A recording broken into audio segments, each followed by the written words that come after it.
pressure. Will give the ball to McClendon. He leaps. Oh! He doesn't get in. He fumbled the football. Carolina holds. The game is over. And Carolina has won the game. With 5 seconds, he's going to throw it. Howard leaps. He has it. Touchdown. Carolina back from the dead to tie the game with 2 seconds to go. There is a flag down, but holy smokes. 2 and 4 in overtime games. Carolina 1 and 3. Here from under center. Give off to Greg Little. Little pulls away. Little is going to score.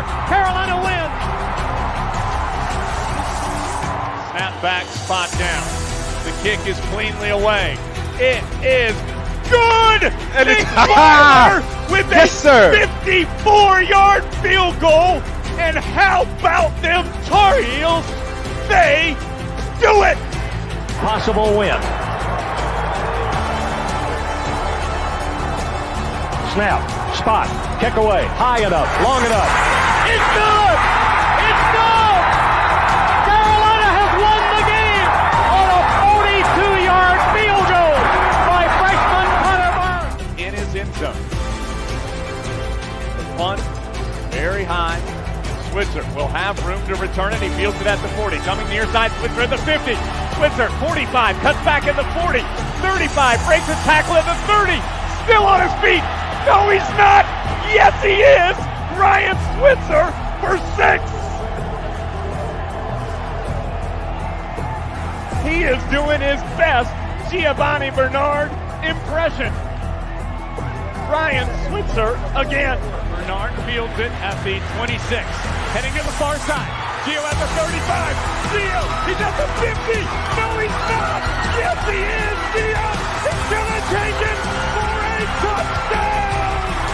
Are you kidding me? What's going on, guys? It's another live edition of the Heel Tough Blog podcast here on a Friday night as we get you prepared. Talk to you a little bit about the 2025 recruiting trail. Now that we are officially on that, that's our main focus on the football side of things with the calendar now turning over from that 2024 cycle, which just completed last Wednesday. And look, you know, it's one of those things nowadays where we all know it. Things are just no longer the same with that normal signing period. That's just, it is what it is. So, you know, I mean, I think now, you know, more of the focus in recent years has been on the 2025, on your next year's class a little bit earlier, but at the same time, I definitely think, you know, right now, you know, the staff has done a good job. They're off to a tremendous start, to be honest with you, on the 2025 trail. 15th in the country as of right now. They've already landed 5 commitments. But the thing that we love to do this time of year, whenever we start to look at the next year's class, is we've been doing it for years. We love to do the most wanted players in whatever class. And this year, it feels like more than any, this is a pretty important one. Carolina's got some really, really good, you know, players in the state of North Carolina. So I definitely think this will be a fun one tonight. And it's a little bit of a twist. Since we got the video element going, we are able to pull in some videos of these guys. All the videos that you'll see tonight, of course, are from Huddle. And yeah, we'll take a look at all of those guys. It should be a ton of fun here on this edition of the podcast. Guys, you know, the first thing that we have to do, though, got to update you on some actual news that's going on around Tar Heel football. And unfortunately, the first bit of news that we have to start with is a pretty sad story, and it involves, you know, a Tar Heel football player. There's not much that's really known outside of the information that was given the other day by WCHL Chapelboro, but basically, Chapel Hill police did an investigation into a fatal vehicle accident that killed a UNC student back in late January on the night of January 21st, around 2:20 a.m. along Highway 54 in Chapel Hill. There was a single car accident that killed 20-year-old Mary Rotunda. 2 other females that were involved in the accident that were in that car have been charged separately from each other. And then you do have separate charges for Tar Heel offensive lineman Zach Rice. And this was confirmed. This was confirmed by WCHL Chapel Borough that it is, in fact, Zach Rice, who is on the football team. You guys know him, offensive lineman. He was in a separate vehicle, was not in the same vehicle as them. And as of right now, the charges that he is set to face, misdemeanor charges, that is important to note in this situation, misdemeanor charges of driving after consuming under 21 years of age, consuming or possessing alcohol, under 21 years old, and exceeding a posted speed limit. He is expected to appear in court on March 7th. And as of right now, the program has had no statement on that. So any new information that we get on that, we will, of course, transition that to you guys. Speaking of transitions, let's head over, talk about that 2025 class. And look, there's some news already coming out, guys. It really does start to roll in fast and furious, especially once that 24 class is in place. This is when we're starting to see it already. Guys are starting to announce their official visits. 3 guys have already set their visits to Chapel Hill. Onis Konanbani. There we go. Had to say it one time, and now I'll get it right the rest of the time. He is going to take his official visit to Chapel Hill in the early part of June. I believe it might be that would be the first weekend that you can take official visits because it is June 7th. I may be wrong on that.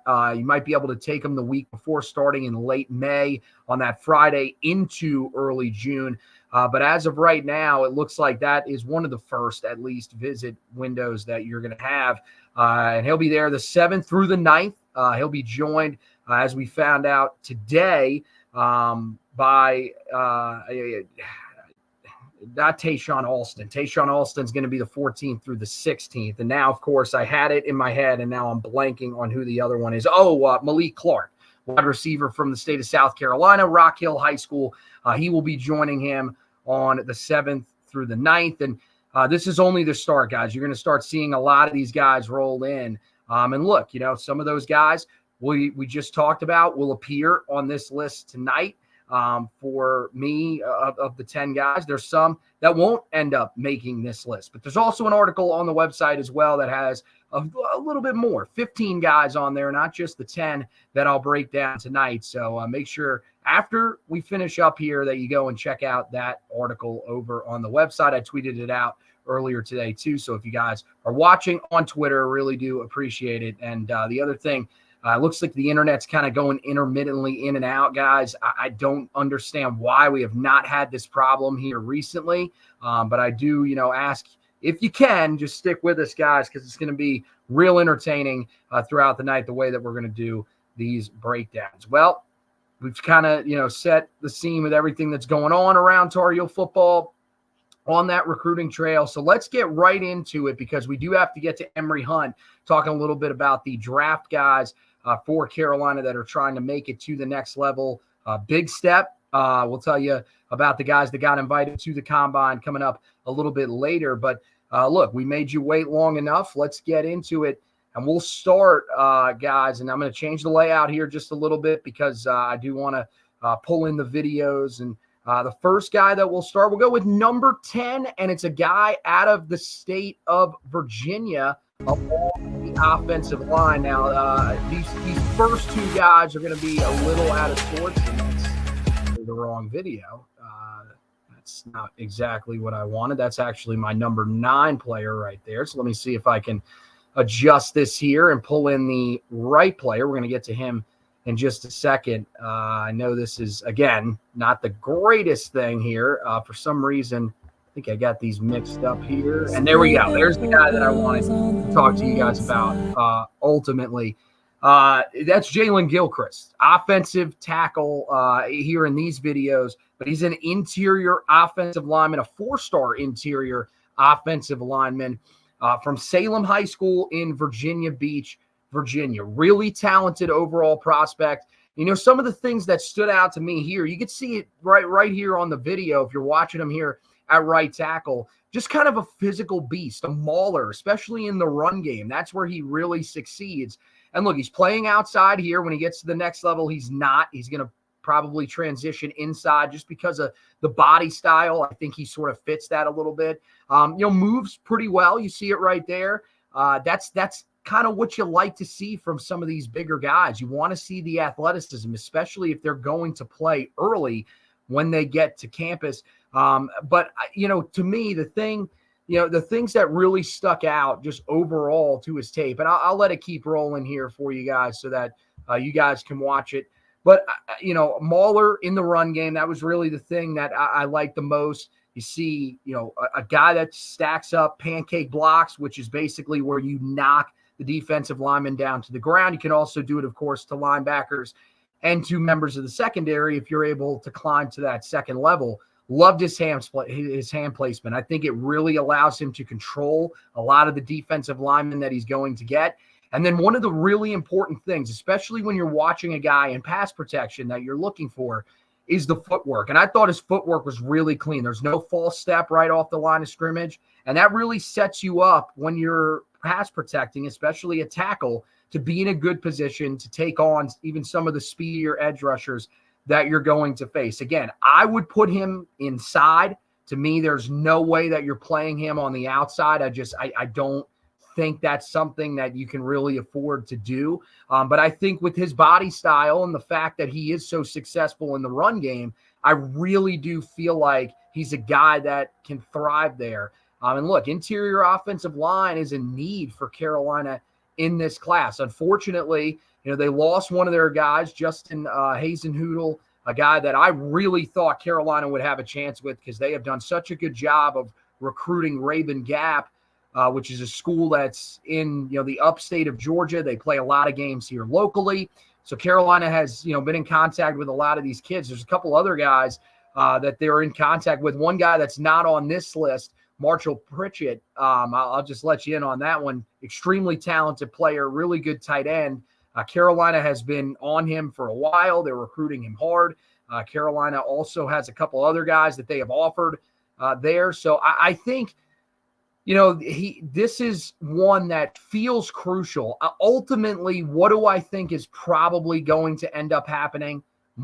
If I had to guess, Carolina will offer more guys along the interior. I would be very shocked if the group that they have now is the group that they're ultimately going to be rolling with. But look, it's certainly possible that this could be the group of guys that they're rolling with. With Gilchrist, it's hard. There are some teams that are sticking out early on. Virginia is not an area that Carolina is nearly as well tied into now that Dre Bly is gone, but it still feels like they've offered a lot of guys. Gilchrist is a guy that I really do think Carolina, if they start to push, could have a chance with. But South Carolina is off to a really good start for him. There's a couple other schools, of course, the in-state schools, Virginia Tech are certainly schools to watch. Penn State's always a school that's usually involved with guys, especially in the Virginia Beach area over the last couple of years. So, look, Carolina's got their work cut out for them, but, especially with the fact that you are out of the running for Hazenhoodle, it doesn't look like there really are a lot of other guys at the position that you've offered that you have a legitimate chance to land. I do think that Carolina has to get aggressive here and try to go after some of these guys along the offensive line, even if they are a little bit behind the eight ball on them.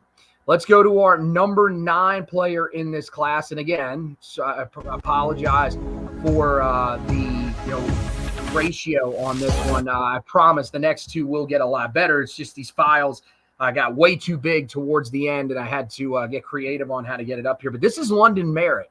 And if you guys don't know about London Merritt, this is a guy that Carolina, this was reported by Inside Carolina after the visit weekend that took place during the Duke game. This was a guy that Carolina was pretty much dead and gone with. They were not in his recruitment anymore.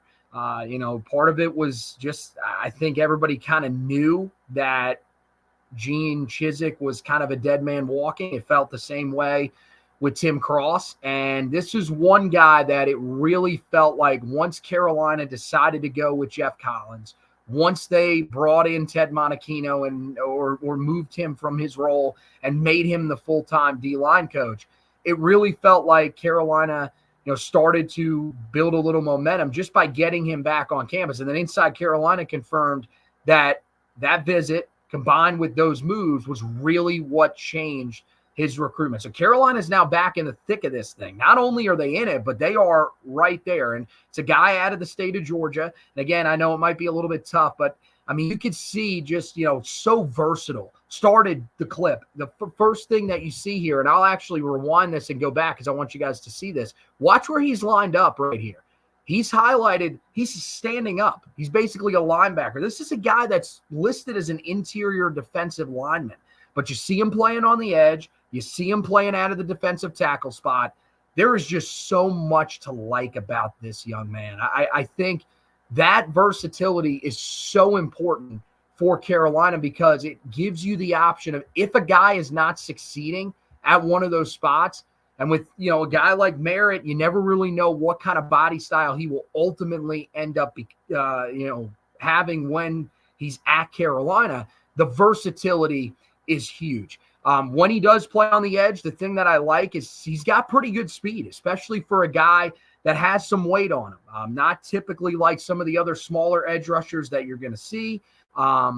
So I think this is a guy that, has the speed necessary to really give guys problems, especially if he moves to the interior. If he can, move to the interior, carry that speed over, that's going to be incredibly tough for the interior guys, those guards, those centers who have to snap the ball and then get into their stance.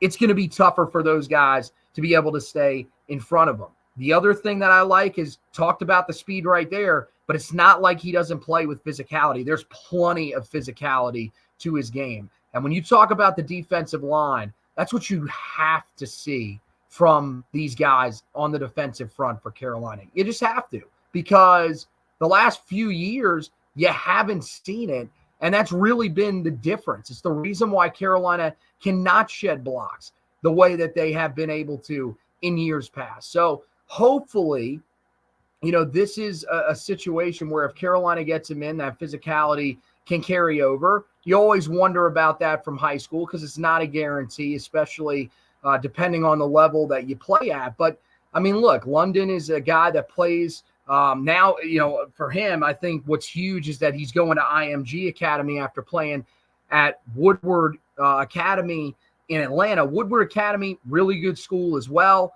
I believe they're in the top classification, if I remember correctly, in the state of Georgia. But now you're going to the national team, one of the big national teams in IMG Academy.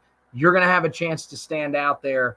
Ultimately, the other thing that I really, really liked is he's just a tenacious pass rusher. You just see, I mean, this is pretty much his highlight tape. It's him just getting after the quarterback. And it's desperately what Carolina needs. They need guys that can win at the line of scrimmage on passing downs and really make life hell for these opposing quarterbacks because they just have not been able to do it really in the last few years. It's just not there. So I think, for him, this is, Carolina's in the thick of it.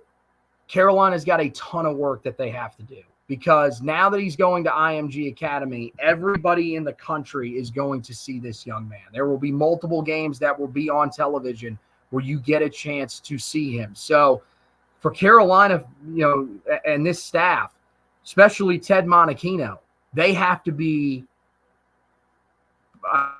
talking to him as often as possible.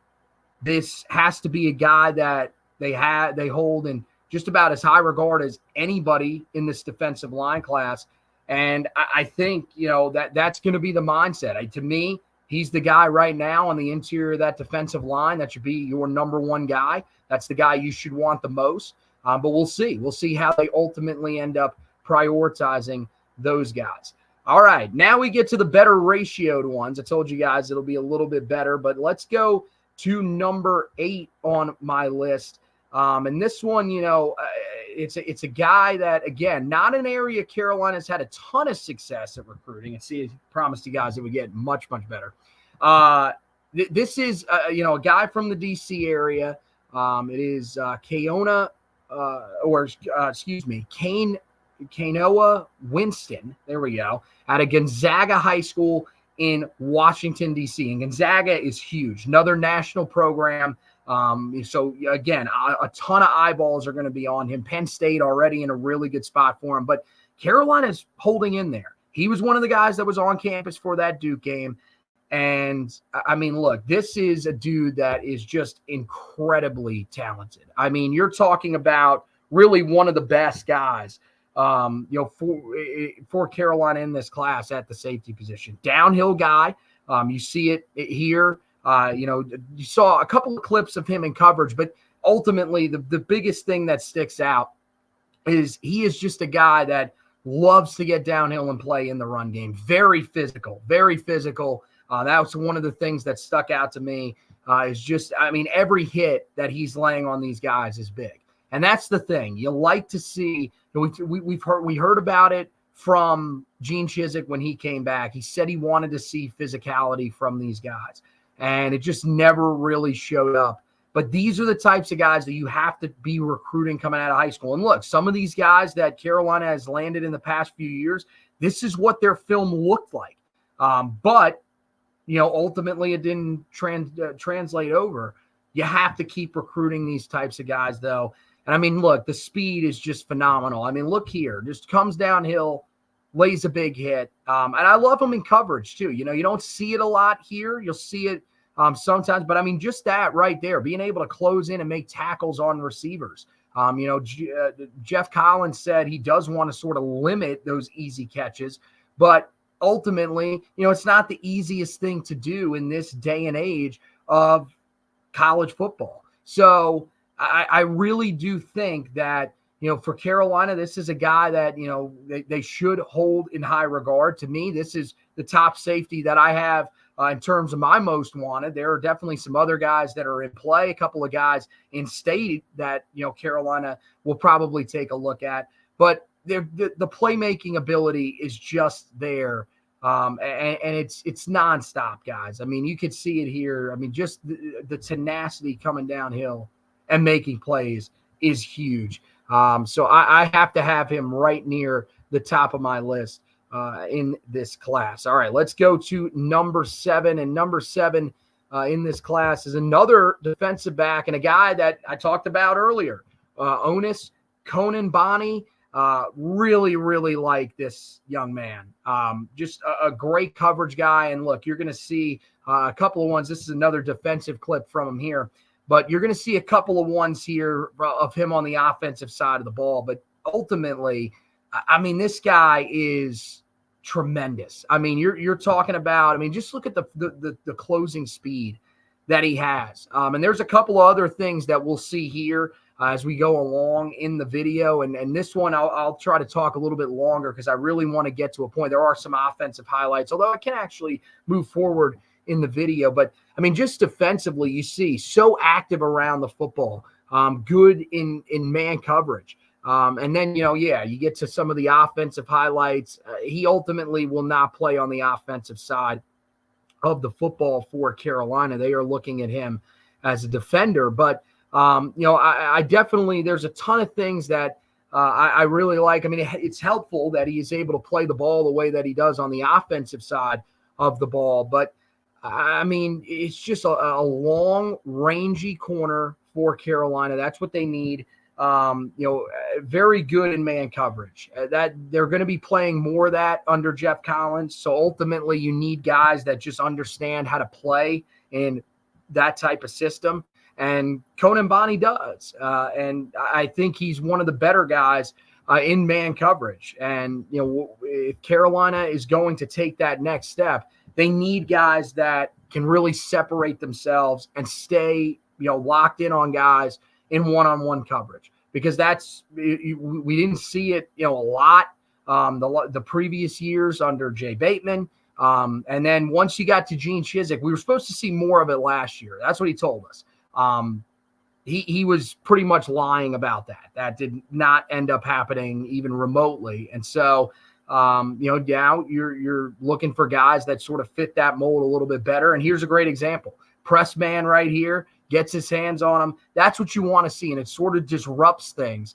And ultimately, that was what Carolina just wasn't able to do a lot of the last few years. The thing that I also really like about him, and we haven't seen a ton of it here yet. There's a couple of plays right towards the end of his highlight tape that I think it really sticks out with is the hustle. You talk about guys with high motors. This might be the highest motor guy in this class. This is a perfect example, this play right here. Watch this. Guy breaks through in the middle on a run play while he's locked in on a guy on the outside, and just the ability to chase down a play. And you see this. That's the thing. If you see it once, twice, you may think to yourself, well, is this something that we can consistently expect? Yes, it is, because it's all over his highlight tape. If you're seeing it multiple times, and again, it's hard to go off of this because you really want to go out and actually watch a full game. That'll tell you the story. But to me, that's something that you can kind of tell a little bit about how high of a motor a guy has just by watching the highlight tape if it sticks out multiple times. I really like him. I do. I think he's a really good player, and I think for Carolina, that would be what they need on the outside. Number 6 is a wide receiver, and I think a lot of people will kind of question this one and say, how do you have this guy at number 6? Well, here's the thing. With Shamarius Paterkin, it's not the type of player that he is. It is simply the fact that Carolina is not dying for receivers in this class. Yes, they're going to take receivers. They need to take receivers because they need to every year, especially in the portal era. But at the same time, it's not like this is an extreme need for Carolina. So that's part of the reason why I have him where I have him. Now, as you can see here, outstanding player. Really like a ton of things about him. First of all, his speed is outstanding, and it shows up in the deep passing game like you'll see here, shows up in the intermediate passing game as well. This is really just one of those guys that, for Carolina, they need to keep in state. It's an in-state position player. This is the spot you've done the best job at in developing guys throughout the last few years. I mean, you look at what Josh Downs is doing. We've seen other guys that have made it to the NFL level, and you're about to put Tez Walker there. So there is a pretty decent track record of guys that have had success here, that have then been able to go on and play at the next level for you. So I think, with Paterkin, I think he's probably the top guy on Carolina's board at the wide receiver position. And with catches like that, how can he not be? I mean, over the shoulder, looking the ball in. I mean, the concentration, the ability to create even just subtle separation, just enough to be able to catch the football. That's what you like about him. And, we haven't seen it here yet, but it's certainly a part of what he's able to do. He's able to go up and get the football. He wins those contested catches. And that's an important thing for Carolina. They just don't seem to have a lot of those types of guys. There are guys there on the roster that can do that, but it's not nearly as many as you would like. And with Andre Green Jr. off the roster, your best guy is now gone. So I definitely think, that's one of the things that Carolina wants to add moving forward, are guys that can really just pull down the contested catches, because we saw, especially as the season wore along this past year, that there are some guys, and that's going to be one of the issues for Tez Walker, that simply cannot win those contested balls. But, there's so much to like about him. Great speed in the open field, good job of creating separation, and, definitely a guy that has a huge catch radius as well. So that's the reason why I'm so high on Paterkin. It's just if this was a position that Carolina, was, looking for guys at, similar to the offensive line, similar to the defensive line, maybe I would have him a little bit higher. But for now, I can only put him number 6 on this list. For number 5, go out of state. And look, man, this is one of my favorite guys in this class. This is just absolutely one of the most electric players in this class. I don't care what anybody says. He comes out of the state of Tennessee and is coached by a former Tar Heel in Gene Robinson III. Outstanding player. Janmarian Morrow, an athlete. The reason I don't have him higher, honestly, is because he is a true athlete. It's just, where are you going to play him? And the thing that sucks is that the last time Carolina had a guy like this was George Pettaway. He ended up transferring because it really felt like Carolina was never able to settle on where they were going to put him. I mean, they had him in the backfield. They tried to move him to slot. And ultimately, look, maybe I'm just overthinking this. This is a guy that, from watching the video, and I mean, look, he just amazing out of the backfield as well, because of how he is able to make defenders miss. But he's also a guy that catches the ball incredibly well. I think the slot could ultimately be the spot for him. But because it is a little bit of an unknown, that's part of the reason why I can't put him higher. The part of it is he's not an in-state prospect, and Carolina really has to lock down the home state in this class. But still, I mean, shiftiest player maybe in the entire class. I mean, you don't see a lot of guys like this anymore, just from watching some of the tapes here recently. And again, highlight film, but still, you don't see a lot of guys with this type of twitch, at least not that Carolina has been recruiting.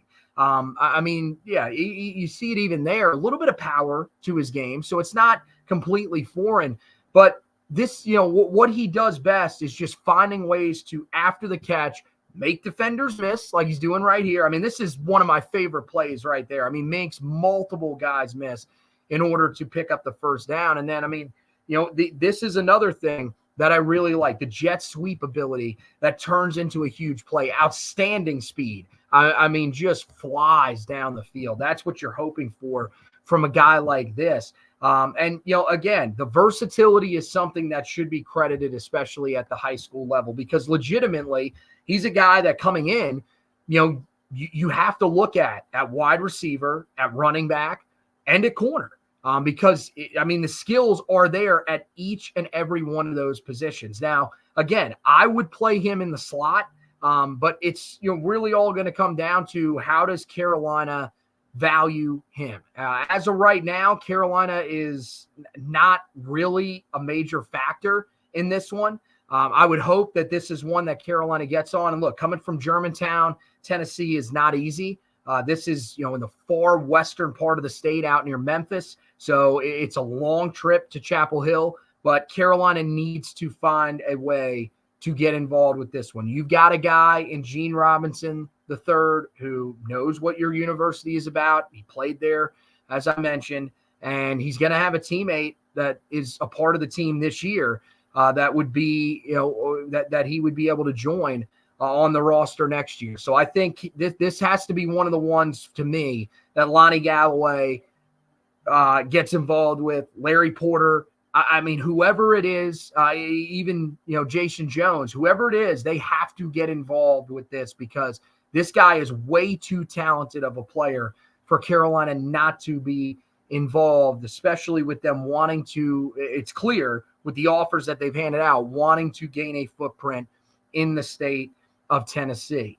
You move on to the number 4 player, and we go back to the home state. And by the way, with Shamarius Paterkin, didn't really mention where Carolina stood with him, but they're in a pretty good spot for him. And I feel like that's important to update here, that Carolina feels like they're in a good spot. Another guy that visited during that Duke weekend. So hopefully, Carolina can sort of build off of that momentum. Now, a guy from the, around that triangle area that Carolina not in the same type of spot with, but still feels like they're in a pretty solid, spot. And if they really wanted to turn the heat up on this guy, they would have a chance to really do some damage in this one, is Trajan Odom. Defensive lineman, 3-star defensive lineman from Panther Creek High School in Cary, North Carolina. This is a guy that, for Carolina, I think they have to value him. One, because it's just such a huge position of need. And two, it's a guy that's in the state and is a pretty highly rated prospect in terms of your in-state guys. I really like some of the things that you see from him here too. I mean, just his ability to shed blocks, really with the swim moves. That's ultimately the go-to move for him. There's physicality to his game. Don't get it wrong. But the finesse moves are really what sort of separates him here. He is a little bit undersized, Panther Creek. I mean, you see there the physicality is where it needs to be. But, Panther Creek guys, I mean, we saw it last year with Tyler Thompson when he came into Carolina. A little bit undersized, but ultimately, I think this guy is pretty legitimate. And I think, once you put a little bit more weight on him, he will be able to handle himself. If he can find ways to shed the blocks inside, that's something, we heard Mac Brown talk about it a couple of off seasons ago about winning your one-on-one battles. And we just haven't really seen it.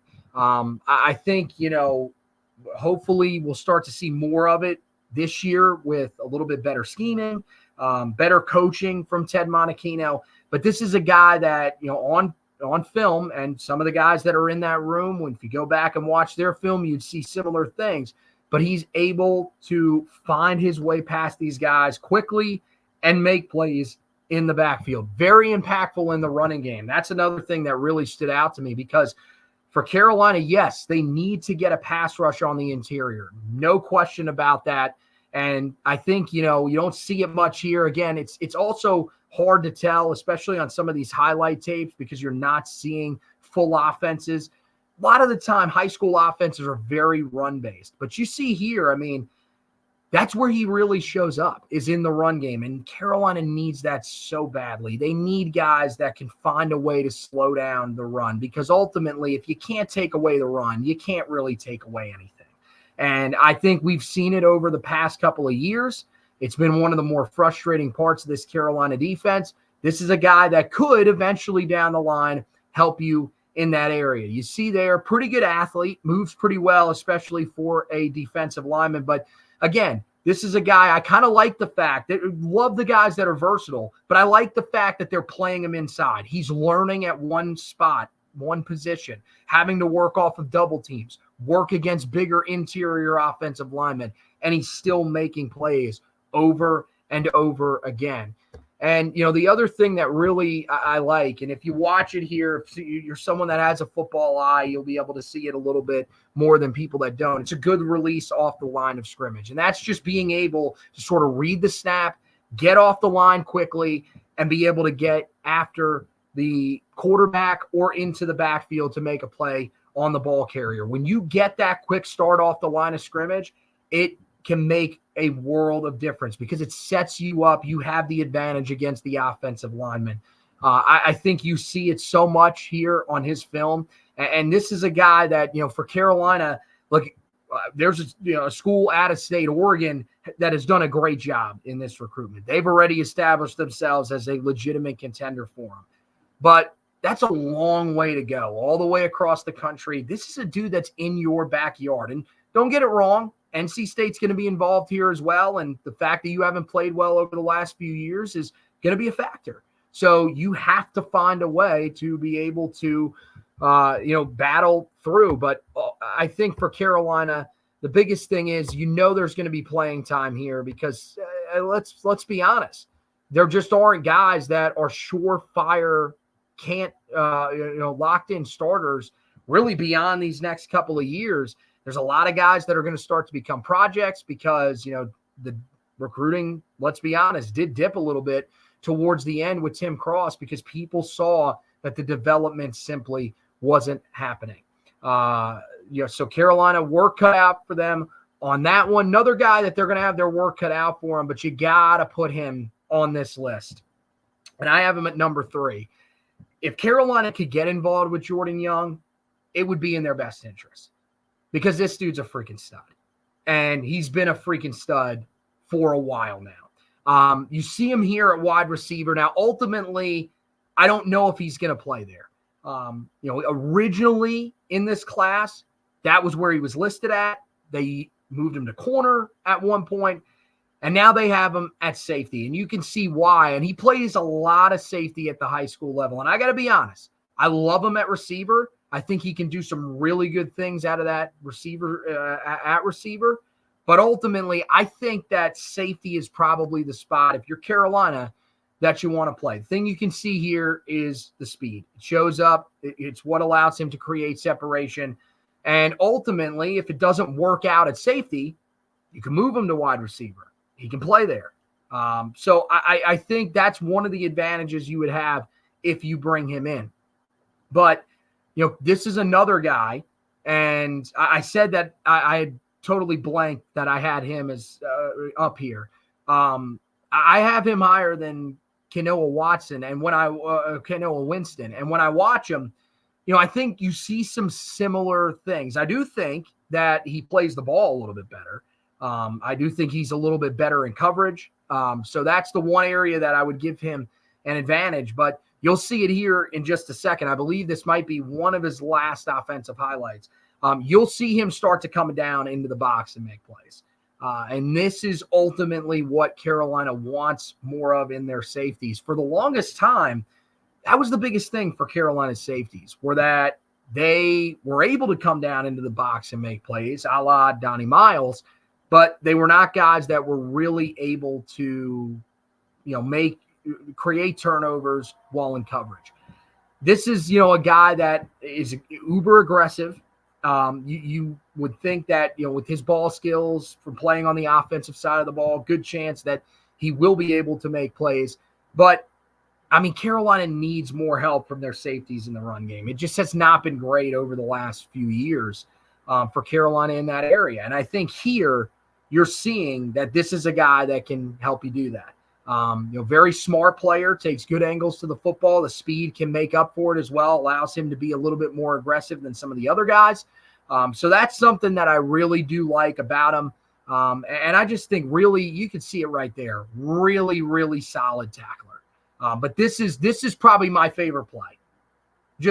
Comes all the way across the field. On the other side, on the other hash marks, and comes all the way across the field in between the hash marks and the numbers and makes a play on the football. You just don't see a lot of that from kids at the high school level. They don't really have to do that a lot. And for him to be able to do that is tremendous. I love this kid. And, part of it is that, of course, when you're from Union County, I'm always going to have a soft spot for those types of kids. But he's been a guy I've kept an eye on for a while now. And watching some of the Monroe games here in recent years, he's a dude that always stands out. But Carolina, they got a lot of work to do here. This is a guy that when he went down to Clemson a few weeks ago, they blew him away. He ended up walking away with a crystal ball prediction in Clemson's favor. And this is part of the Clemson takeover in the state of North Carolina that could be on the horizon. And Carolina is one of the teams that hopefully can stand in the way of that and needs to, with a class that is just as talented as this one is. But yeah, Carolina, look, they're one of the teams that I think if Clemson was to slip up, if there's some sort of crack in the armor for Clemson, they're one of the teams that I think can ultimately take advantage. But they got work to do.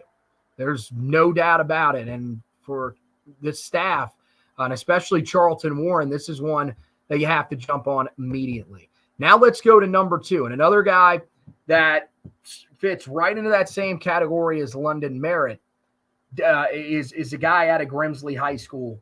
And look, if you know anything about Grimsley, they are a powerhouse here over the last few years. Well, this is another guy that should be right near the top, held in similar regard to the way that you were talking and recruiting Travis Shaw when he was coming out of high school.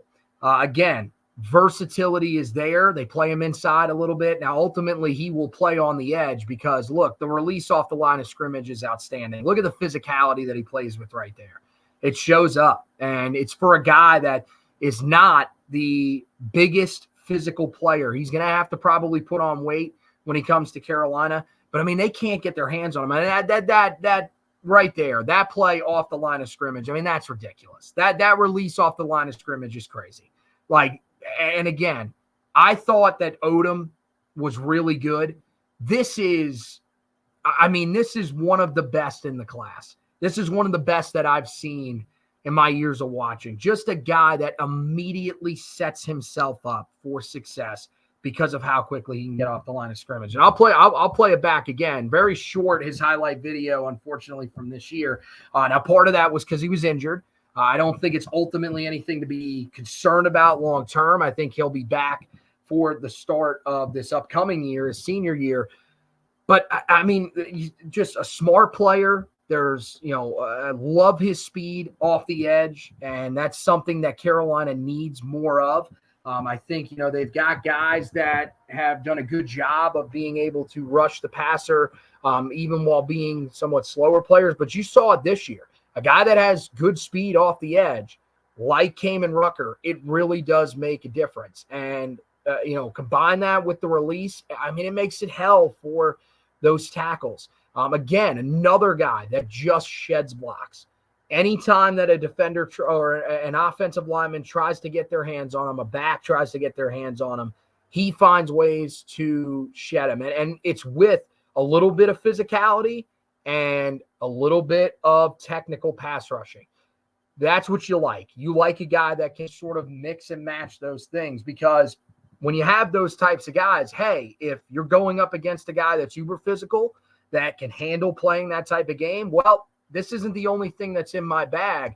I have the ability to work those technical pass rush moves, and you're not going to be able to stay in front of me. So ultimately, I think that's what Carolina, the staff really wants in their defensive linemen, and it's hard not to love Bryce Davis. Now, again, Clemson, heavily involved here. They're heavily involved with every guy in the state, and that's the team that most people look at as the favorite right now. But Carolina is probably number 2. And they reasserted that when they got back into this race, because Carolina was out of it. I think, again, he probably heard, maybe he heard from Travis Shaw, no idea. But he probably, even if he didn't, he probably looked at Travis Shaw and said, this is a guy that's not being developed here.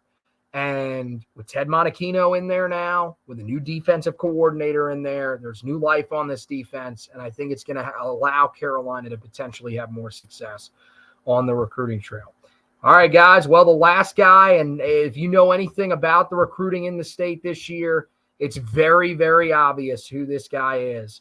And how could you not have him number 1? It's David Sanders, the offensive tackle out of Providence Day, 5-star offensive tackle, the number 1 player in the state and the number 2 player overall. First play that you saw right there showed you incredibly athletic. You see him pull block there.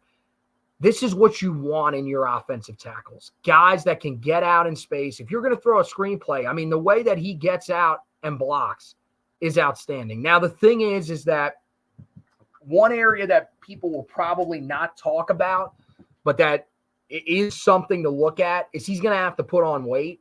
But to me, there's things here that you can't really teach. The physical edge is there. He just knocks guys back off the line of scrimmage. And you saw it. I watched him. I went and watched, was there mostly focused on Jordan Shipp, but it's hard not to have your eyes drawn to a player like this. I watched him in the Keep Pounding Classic at the start of last year, and you'll see some highlights. He threw some of those in here where he just dominates guys from a pretty good program in Northwestern. But, you're seeing him just completely wash guys out of the play here in the run game. And this is something we have not seen from Carolina's offensive linemen these past few years. Don't get it wrong. They've been much better run blockers than they have been pass protectors, but that really isn't saying much. For him, and here's a clip right here of him at the Keep Pounding Classic, and you'll just see, just completely overwhelms a guy. And again, that's a linebacker, so I don't know how much stock you really put into it when he goes up against some of the better defensive, the better edge rushers and stuff like that at the college level. It might be a little bit different. But ultimately, when you have a guy that's this talented in the state and can, fit the areas of need for you, you love it. And we haven't seen much of it here just yet. And you'll see it here coming up shortly, because it's a team that passed the ball a lot. And here's a great rep right here. just knocks the hands down, knocks the player down to the ground in pass protection. That's what you want to see. I think, again, coming out of high school, always going to be something that you have to work on because high school offenses are so different. They do run the football a lot, but his offense, trust me, is more up to date than some of the ones that you see. Chad Greer, they run a pretty pro-style offense, and it really does get some of these guys geared up, especially when you have a 5-star quarterback in Jaden Davis. Again, so much work to do here for Carolina because Clemson is in a really great spot for him. He loves Clemson. He has been going there, any chance that he's gotten. And it seems like every time that there's an article that's being written about Clemson, it's pretty much them asking, when is he going to commit? I think, for Carolina, until he tells you no, till he, takes you off his list and you're eliminated, or he commits, I don't think that you can take this from the top of your priority list. He's got to be number one because he's just too damn talented. Bryce Davis, I think, is, a guy that, is one that would be a perfect fit at the top of your class. But this would be almost next level because, you've landed 5-star guys. You landed Zach Rice, who was a 5-star coming out of high school. You landed Travis Shaw. Ultimately, Travis Shaw was up there. This one would be right there with him, if not even bigger. Because, again, it is the number 2 overall player in the nation. And, look, he was during last year, he was at the Miami game. And Carolina wins that game. They go to 6-0. He was feeling pretty good about Carolina. But then with the finish at the end of the season, I think that really does make you wonder how much of a chance does Carolina actually have. And there are so many big boys that are involved in this one besides Clemson, Georgia. That's where one of his high school teammates from last year, Chris Peel, went. So, there's definitely question marks about ultimately what ends up happening with him. But I do think that until Carolina is officially eliminated, there's no way that you can't have him as your top priority. So, again, I'll run down the list really quickly. And I know, guys, the internet connection has been going in and out. I may have to actually re-record the audio edition of this, and I am so sorry. I hope that it really isn't as bad as it's looking on my end. This is the first time in a long, long time that we have had this issue where the internet has been this terrible. Hopefully it's not as bad as I think it is, but I'm fearing the worst here. But I'll run down my list again. And ultimately the big thing is if you didn't get the breakdown on a lot of those guys, go back and listen. I'll probably have to re-record the podcast, but the bigger thing is make sure that you guys read the article on the website. But I'll run through them again here really quickly for you. Number 10 on my list for this year, is the 4-star interior offensive lineman, Jalen Gilchrist, out of Salem High School in Virginia Beach, Virginia. Just so much to like about his game. Probably a guy that will kick inside to the interior of the offensive line. Number 9, 4-star defensive lineman, London Merritt. Versatile guy. Now going to a bigger school in IMG Academy, so a lot of eyes going to be on him. Will be interesting to see how much that actually affects his recruitment and if Carolina can stay in it after they did so much work to get back into his recruitment after the moves at defensive line coach and defensive coordinator. At number 8, 4-star safety, Keanu Winston out of Gonzaga High School in Washington, D.C.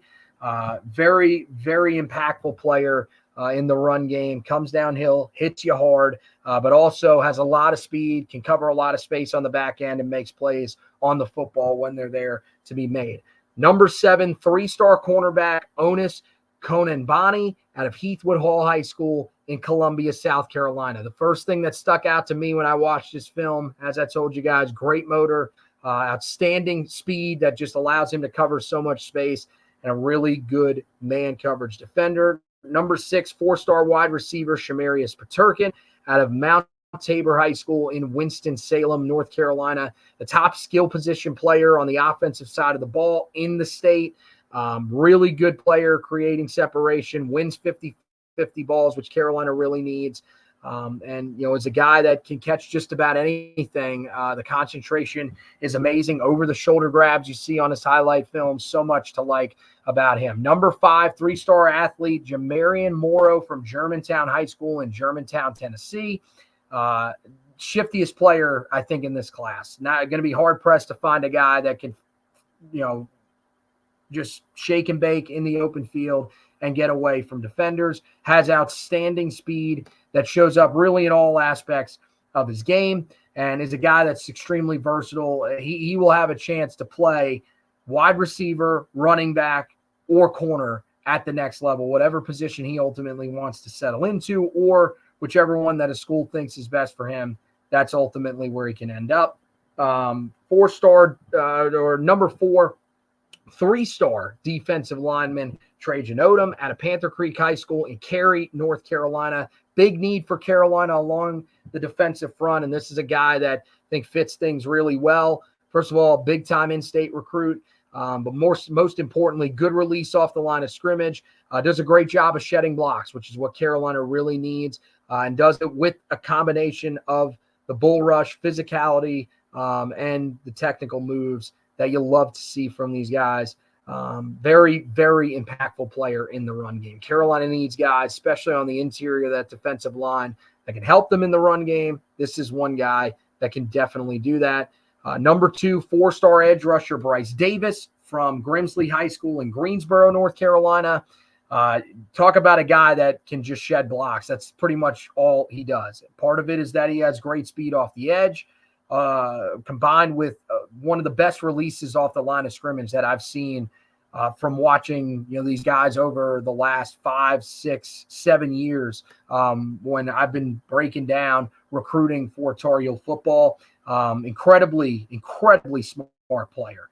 Just a guy that knows how to read the quarterback's eyes, read screens, able to make plays on the football in those scenarios, and ultimately another guy that just does a great job, even at a smaller size, of using physicality, but also combining it with the technical pass rushing moves. And when you have that combination, it's tough to stop. And number 1, just told you about him there at the end, is 5-star offensive tackle David Sanders Jr. from Providence Day High School in Charlotte, North Carolina. Incredibly athletic. Mean streak is there. Powerful hands. Great hand placement. Incredibly clean footwork. Everything you like about a young man. And he's only going to get better when he gets to the next level and adds a little bit more weight. So that is your look at the guys in this class. I know we're an hour in, guys, but as I mentioned, I do want to get to the ultimate, one of the other big things, speaking of prospects, the NFL draft prospects for Carolina, that they have guys that are going to the combine, that are going to attempt to get drafted. There's a few guys, and there's also a group of guys that I talked to Emory Hunt about who are not going to be at the combine. So make sure that you guys are sticking around for that. But really quickly, do have to tell you about the Autograph Fandom app. Guys, it is a great app, a chance for you to be rewarded for your fandom.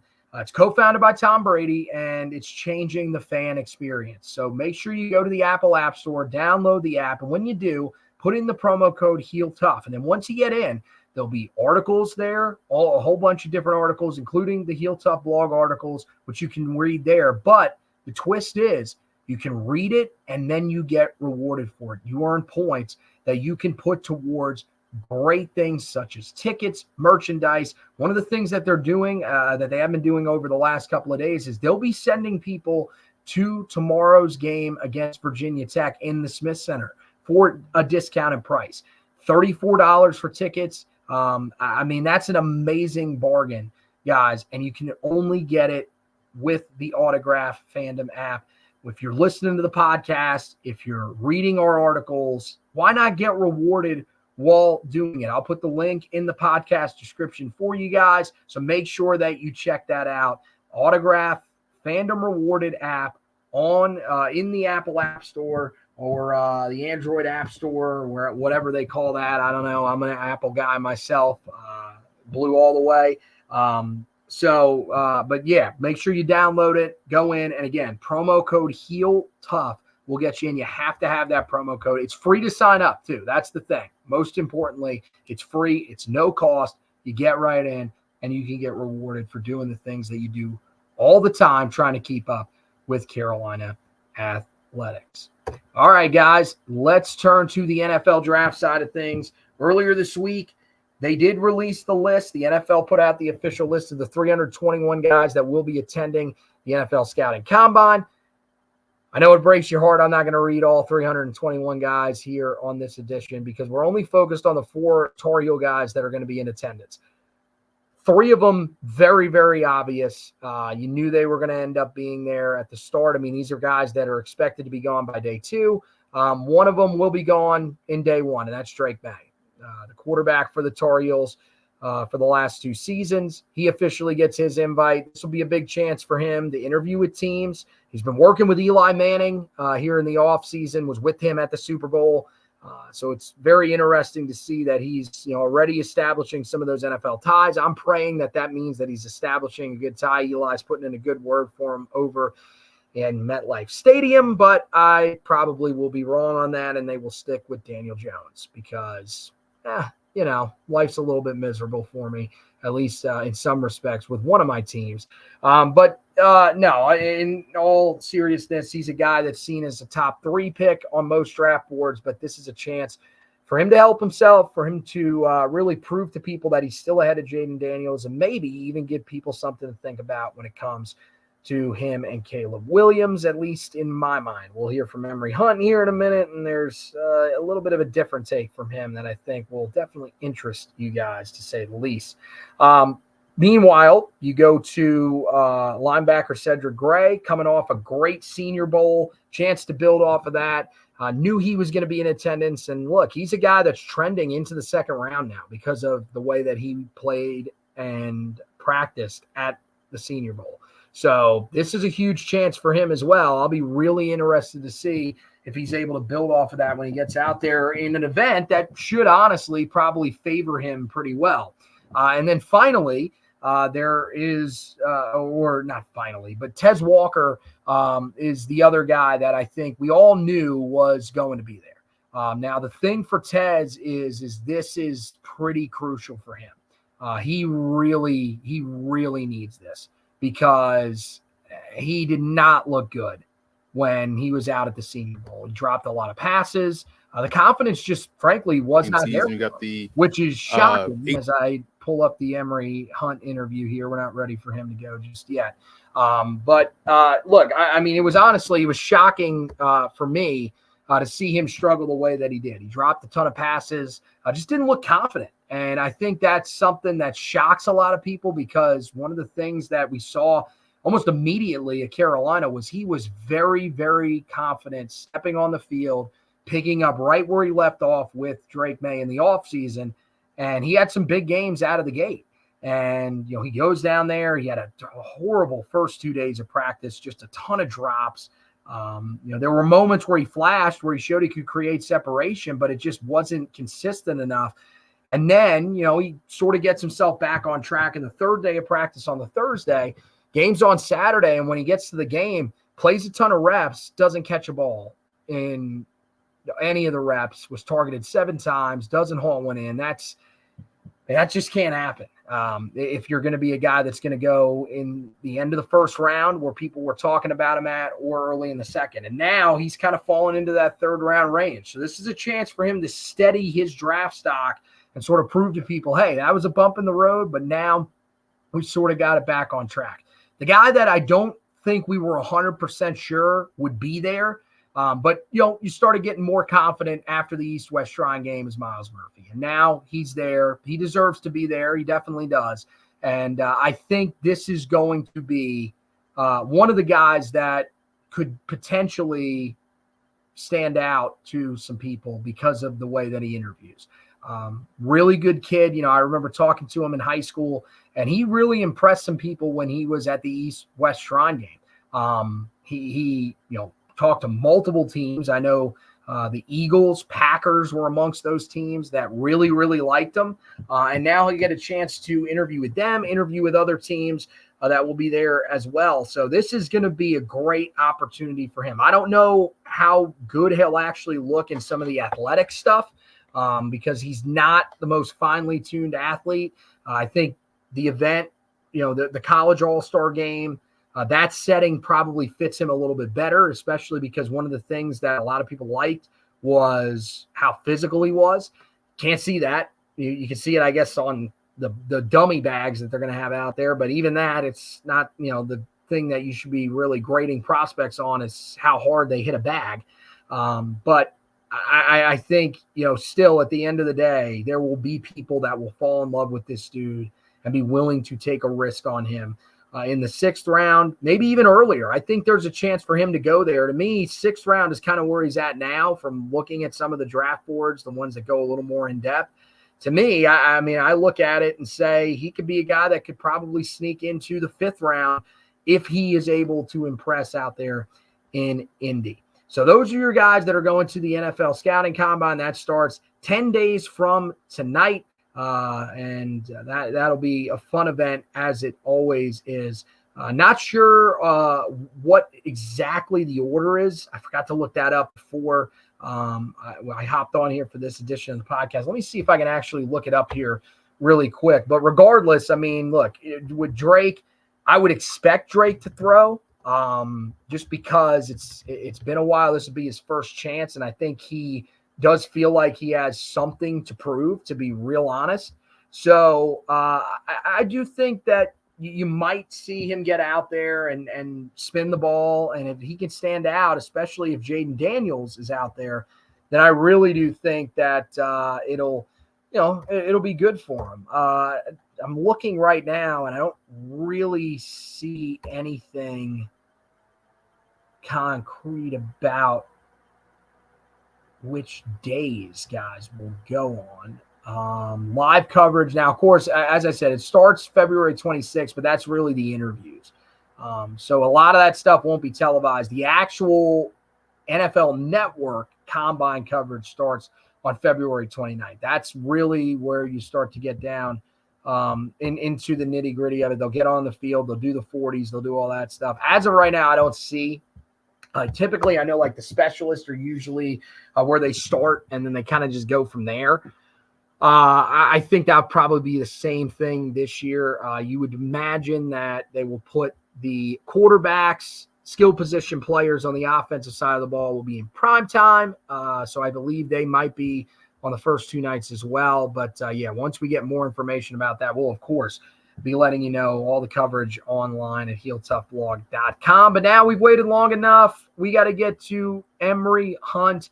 And look, the first thing that I had to ask him about was Drake May. Ultimately, what does he think about Drake and this quarterback class? And his answer might shock a lot of people. HBCU Legacy Bowl coming up next week, and then we got the NFL Combine. So it's still ongoing process. So, look, let me ask you about the most obvious guy here from a Tar Heel perspective. It's Drake May. And, I think right now, a lot of people are kind of wondering where he sits, because it seemed like throughout the year it was very obvious, to a lot of people that it was him and Caleb Williams sort of going back and forth. And then Jaden Daniels has the type of year that he has at LSU. And now there's all these conversations. We're still trying to figure out what Chicago's going to do. So people are wondering, is he the guy that actually ends up taking over for Sam Howell? That would be a weird situation for sure to have that happen again. But, where do you have him right now amongst the quarterbacks? Because I feel like it's more of a toss-up as to whether or not he's the second or third quarterback as opposed to him potentially being that first. For me, he's the 5th quarterback. I'm not as big of a fan of Drake May. I like his game. I do think he's a good player. I do think he's a starter. But I have a couple of guys rated higher than him. And what I like about May, great athlete, able to make plays off script, able to do things that you want to see done at the quarterback position in this day and age, in terms of like the touch, the accuracy, throws the deep ball, the intermediate ball. I think he throws well. And the ability to get outside the pocket and take off and run and pick up those cheap first downs and be a true dual threat in today's game. He's more willing to run than other quarterbacks that you see maybe compared to him. Like, let's say a Justin Herbert, right? Who we know is an athlete, but he's more reluctant to run, even though he can. But Drake May, if he sees an opening, he's going to take off, and that's always a valuable asset, in my opinion. So that's where I am on Drake May. I just like Caleb Williams, Jayden Daniels, Spencer Rattler, and a healthy Jordan Travis ahead of him in that regard. Wow. And so not even guys like Penix or Nick. So ultimately, like if you're looking at him, are you seeing him like more towards a late first round or even maybe an early second round? That's about right where it goes. There's someone that's going to be a starter in the league that I feel like can be a starter. But when you're talking about top of the first round, just in my eyes, is only two. It's Caleb and it's Jayden. Those guys are legit game changers in terms of, they really impact the game. They can elevate those around them. And when I'm talking about the guys like Rattler, Travis, and May, I'm talking about guys that can be a cog in the wheel, guys that can be a part of a team that can do their part. And as long as everyone else does their part, the team elevates. And we saw that at times at, North Carolina with May, at South Carolina the last, season and a half for Rattler. And we've seen that, I think someone like Jordan Travis has done a great job in just changing how we viewed him, because his first couple of years was like, is he really the guy there or is it someone else? And then last year and this past season, you was like, okay, Travis really can play. The offense just moves, and you can't argue with, the success that they've had. And with May, it's like from the time he stepped on the field, I want to say we all watched the first game, or what it seems like the first game was against Florida A&M, where they were going back and forth. And then, this dude actually can play. Like, he can take off, he can run, he can do all those things. And then he just played well that first year. And then, this year plays kind of like the same way. But for the reason why I have May where I have him is a little bit of the inconsistency. Like, you're watching the Clemson game and you see these he had an insane first quarter. And you're like, dang, that's a really good throw. And then after that, you kind of like, well, where is that? It doesn't come consistently, and you want to see him find that consistency from drive to drive, quarter to quarter. And that's the beauty about him being an underclassman, because if he was someone, let's say we're still talking about that same level of inconsistency with a Jordan Travis or a Spencer Rattler, it'll be like, he's already played 5 years or so, which is why I still have him ahead of like Penix or Bo Nix, because he's still at the time there's still room for him to grow, and you're banking on the upside and him, channeling that consistency and reaching his full potential. Yeah, I mean, that's, I think you're right. I definitely think that we saw, especially this year, some of those inconsistencies come out in him. So it'll be interesting. I think, finding a good fit for him, especially with a good offensive line. I think that's what you saw really at the end of the last 2 years, was just when the O-line broke down, made it really tough on him. But let's, flip over to the defensive side of the ball. And typically, people will say, well, you're getting a prospect from the defensive side of the ball for the Tar Heels. They have really struggled there. Is that a smart idea? But I got to tell you, and I thought he showed it at the Senior Bowl, Cedric Gray, I think, is starting to open some eyes. What did you see from him out there? And, as of right now, where do you see him kind of slotting in terms of draft position? Well, I'm still grading prospects. I'm on tight end, so I haven't even graded players yet. So just going, because my process starts when I go to these all-star games. So, and then I'll go and jump into the film in the midst of that as well, because I cover NFL and I cover college all throughout the season. So I don't cover the draft full all year round.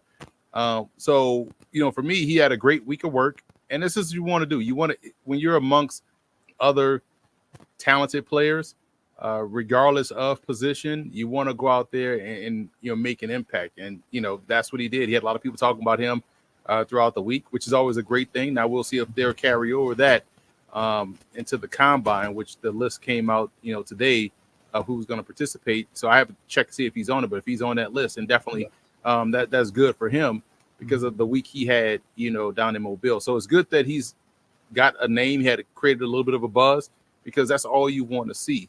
I know another former, this is a former Tar Heel that had a really good all-star game circuit, was Storm Duck.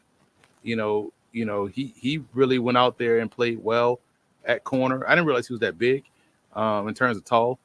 So as long as you're creating buzz at the All-Star game circuit, I think that's a great thing for you heading into non-football playing season. Well, let me really quickly ask you another guy that I saw get a little bit of buzz. That's a former Tar Heel, Miles Murphy. I thought he was a guy that in the East-West Shrine game sort of stood out. I think there were some Tar Heel fans that were kind of wondering, hey, where was this at times when you were in Chapel Hill? But what did you see from him that you liked out there? The array of moves he had in his bag as a pass rusher. I thought he was someone that really showed that he can get after the quarterback, showed that he could really, make things happen and found different ways to do so. He stood out the 2 days that they really were going after it in pads. It's like, wow, this is impressive. And it's hard for fans of a team to see a guy stand out in the All-Star game and think like, man, why couldn't he do that with us? But here's the backdrop of an All-Star game, guys, especially when you talk about certain drills and guys looking great. For pass rushing drills, it's heavily slanted toward defense. So it's easier for defensive guys to really stand out. For offensive guys, the one-on-ones, heavily slanted toward the offensive guys and winning these one-on-one battles at receiver and stuff like that. So don't put too much stock in it, but it's always good to see guys go out there and do what they do best. But yeah, he had a really strong Shrine Bowl week. Yeah, well, we've talked about some guys that are trending up, but a guy that has to be trending down is Tez Walker. What do you make of his struggles at the Senior Bowl? Because, I thought at some point he would be able to get it on track. And I thought maybe that solid third day he would get a lot of snaps in the game itself. Maybe it would start to click for him. But I was just shocked that, there was never a point where it really looked like he felt comfortable. Well, to me, that's the allure of the All-Star game circuit, right? You can't, like for me, right? I'll watch guys and then let's say I see guys live, right? And guys that I have seen already know what to expect. So nothing will surprise me. So, I remember this vividly. This was, I guess this was his draft year. This guy goes out there, has, dropped a few passes in the first day and during individual drills, like what they just, doing indies, like going through the cones and all stuff like that. And all you saw was people talk about how he's not going to be able to measure up coming from the FCS. This is a big, it was Cooper Kupp. So, and I had covered a lot of FCS ball. I watched Cooper Kupp dominate, break all Jerry Rice records. And I knew what I'm seeing here at the Senior Bowl is not a, exact replica of Cooper Kupp. So I'm not going to say I didn't put stock in it. Didn't put stock in it, but I'm not saying don't put stock in what you're seeing out there. So we know Tez Walker can play. We know his situation coming into the season and how he got a late start, right? Because of the useless NCAA. But we know he can ball out. And maybe he just had a bad couple of days of practice, right? You got to look at it. Remember, it's still practice. But we know what the tape shows us. We know this guy can definitely ball out. We know he can get deep. We know he's a game breaker. So I wouldn't put too much stock in his performance at the Senior Bowl. He's still a top flight receiver. And again, getting that late start, maybe he hit a wall, you know what I'm saying? And because again, a lot of the times these are guys that are putting on pads for the first time in 4 weeks, or a month in some cases if they didn't go to a bowl game, 2 months. So I'm not going to put too much stock in it. I still think he's a top flight guy. But this is where All-Star games can fool people. Yeah, and the thing is, are you concerned at all that for some teams it might be the difference between, because there are so many receivers that are kind of bunched up where he was at. Kind of fringe day two guy that was making a push to possibly be day one. Because I've seen, there's just so many receivers that stack up, especially in a draft like this, where once again, it seems like it's really deep. Is that something that, from talking to scouts that they do actually weigh when you've got, positions like this that are so deep? Yeah, you kind of look for ways to eliminate guys. You kind of look for ways to say, okay, well, if these guys are equal, how did he perform under this intense pressure situation? Because that's what All-Star games are. You got every NFL team out there scouts watching, you have it's a human nature to look around and be like, oh, I did this. I see everybody writing. What are they writing? Are they writing about me? Did they see this rep, or are they looking at someone else? So you have all of this going on, but it's really a test to see who can focus and who can rise to the challenge of a pressure situation, because that's the NFL. Every NFL practice, rep, game is all pressure situations. And, if everything is being equal, guys will look at, okay, well, he didn't perform well at the Senior Bowl. Now, that doesn't mean he didn't perform well in the interviews when teams talk to him. That could be the other. They could kind of cancel each other out. Well, he was great in the interview. He hit the whiteboard rather well for us, but he didn't have the best practice. And if they like you enough, they'll find reasons to, this was he was coming off an injury, or he was doing this, or is that, they'll find ways to justify, right? But you're right. This can be a deciding factor if both guys or multiple guys are equal. This is the same thing with the running back position, how they're so clumped together. And, one thing could be a differentiating point for a team, and that could be the indicator of who's getting drafted, who's not.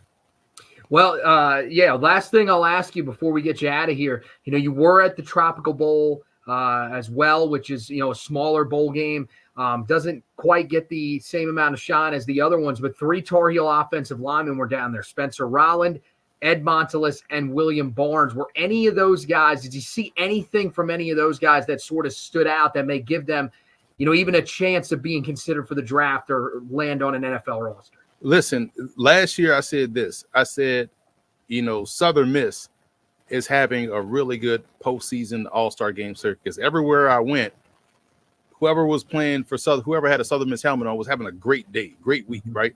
I felt like this year it was Maryland guys and North Carolina guys, because all those North Carolina linemen did really well at the All-Star game circuit. And if I go back 2 years, this was the same case I saw at the NFLPA Bowl with McKeithen and the other cat from North Carolina that was out there. Azudu. Yep. I was like, man, these North Carolina linemen are excellent. They're really good.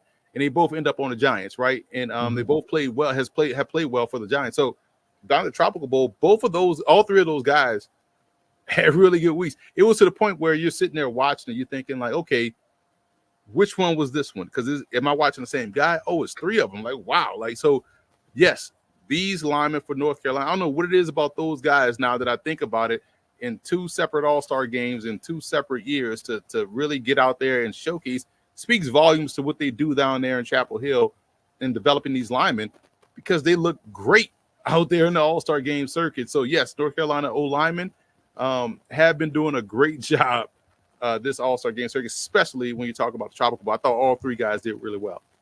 Yeah, so I got to ask you this then, because those guys, for some reason, when they were at the college level, I mean, we saw them struggle. They were guys that struggled in pass protection, especially Spencer Rolland the last couple of years. Have you seen this before, where there are guys that just seem to struggle at the college level, but when they get to these types of games, and you're right. I mean, I remember the same thing, when we were talking about Azudu and McKeithen, where guys were just raving about the way that they looked. What do you think is sort of behind that, and have you seen that before? Some guys just really take to the coaching of other guys rather well, right? Mm-hmm. And a lot of times it's the scheme you play in college, and you get a shock to the system going to an All-Star game circuit where they're asking you to do something different. And you may even be better in what they're asking you to do as opposed to the scheme. And the scheme could also make guys look not as great as they are individually. So when you get to these All-Star games, and it's all about individual drills, essentially, even when in team drills, it's all about the individual. So individually, we know these guys can play. So it's okay, this guy is doing really well in this drill, right? 1-on-1s or 9-on-7 or half line, whatever the drill may be. And then you look at that and you extrapolate the individual skill and say, okay, if I can get him to do this, we do this, and he does that well at jobs where we do well, we think we got a spot for him and we believe we can get the best out of him. Where in college, you're trying to hoard a lot of talent and you're trying to piece guys together and run your scheme. I'm not saying that it's wrong to do that. I mean, it's all about winning, and North Carolina wins a lot. And so some guys are just better will be better pros than they were in college based off the situation, based off what they're being asked to do. And that's what we're seeing a lot with a lot of guys in these All-Star game situations. That was a great question. Well, we needed your insight on it because, I think that's the thing, man. People are confused sometimes about why these guys look so much better, and it's good to hear that you've seen that before and that you're right. It probably is, especially with those guys. I mean, it's this year you're talking about guys that have seen 3 different schemes in 3 years because they've had 3 different offensive line coaches. So that's probably a big part of why. Emory, you're the best, man. Thanks for coming on with us, explaining all this stuff to us, guys. Make sure you head over to Twitter, check him out at FBall Game Plan. Tell us a little bit. I know each year you put out big draft guide. You said you're working on it right now. So what do you have coming up for us this year, and where can people check it out? They can pre-order the draft guide at footballgameplan.com/2024 draft guide. Is always the largest draft guide in existence, over 1,000 individual prospect scouting reports. So you'll see a bunch of guys across the gambit that'll be in there. That, if you're a fan of an NFL team, it's about the guys that get drafted, but right. They bring in a bunch of guys, undrafted free agents, preseason rosters or transient, and you want to know who's this undrafted guy that my team drafted or signed. Well, he's probably in the draft guide. So it's a great resource, not only for the draft, but also during the season when guys pop up and like, who is this kid out of nobody's state? Well, I probably have a report on him. So you can pre-order that at footballgameplan.com/2024 draft guide. Make sure you guys do that. Check them out on CBS Sports HQ as well as Sportsline. Hey, Emory, thanks so much, man. Really appreciate it. Appreciate you for having me. All right.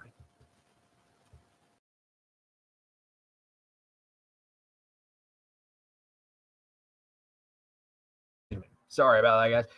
There he is, Emory Hunt from Football Game Plan. He does a tremendous job putting together a draft guide every single year. One of the more opinionated guys on that front. And look, a couple of things just really quickly before I get out of here, reacting to what he had to say. On the positive side of things, Tez Walker says ultimately it's not something that should really cost him that much because it's not the end of the world. We've seen guys before that have struggled. But I mean, look, here's the thing.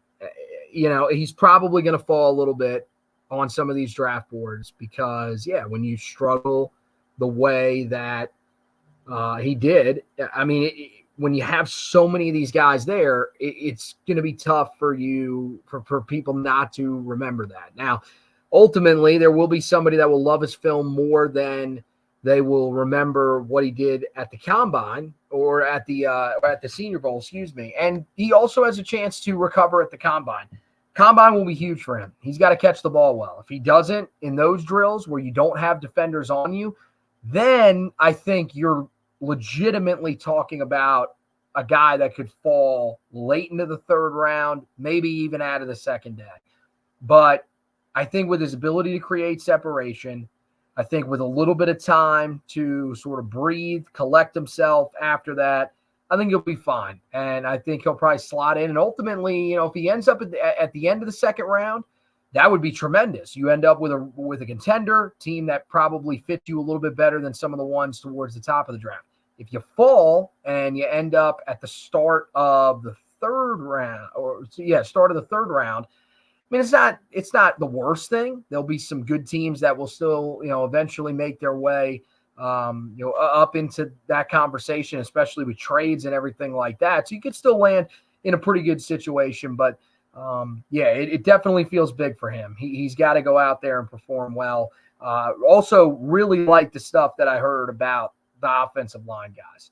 And I think it's honestly one of the oddest things that we've seen from Carolina. And it's been, 2 out of the last 3 draft cycles where we've seen it. Joshua Zudu, Marcus McKeithen, as he brought up, and look, he said they've played really well for the Giants. I would debate that. I don't know if they've really played great, but in terms of where they were drafted, I mean, drafted way ahead of where most people thought they would be. They were put in tough situations with the Giants having to start while they probably should have still been waiting to develop. Zudu at one point wasn't even playing guard. They had to play him at tackle because that's how beat up the offensive line was for the Giants. So that probably didn't help them to succeed either. But when it comes to Montelis, Barnes, Rolland, I mean, look, I didn't really think there was much of a chance that they would make it to the NFL level, but I'll be damned. They are apparently doing the things that they need to do. Apparently they look good down there. I did not see that game. That's a game, the Tropical Bowl, and I get it. It's a smaller bowl game, so they have to be more creative in how they raise money. One of the ways they do is that it's a pay-per-view event. I did not feel like I was going to be able to justify spending $40 to watch a pay-per-view event. At that rate, you might be better off just going down there and watching the game. But I think, just hearing that is extremely encouraging, because I'd love to see those guys end up with opportunities to make it at the NFL level. Ultimately, if it works out for them, I have no idea, but just a chance, I think, would be really cool for those guys. And then, I mean, the stuff about Drake May and the quarterbacks, I mean, that's just mind-blowing to me. Again, Emory, very generous with his time. He comes on, the main airwaves at WFNZ with us each year as well.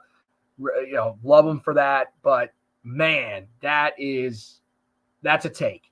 I especially, to have Spencer Rattler ahead of him is one thing. I mean, to me, that's insane. I think Spencer Rattler is probably a late day 2, more than likely early day 3 type of guy. I don't think that the instincts that you see from Drake are there. I don't think he's got a better arm than Drake either, and that's really saying something, because he's got a pretty damn good arm.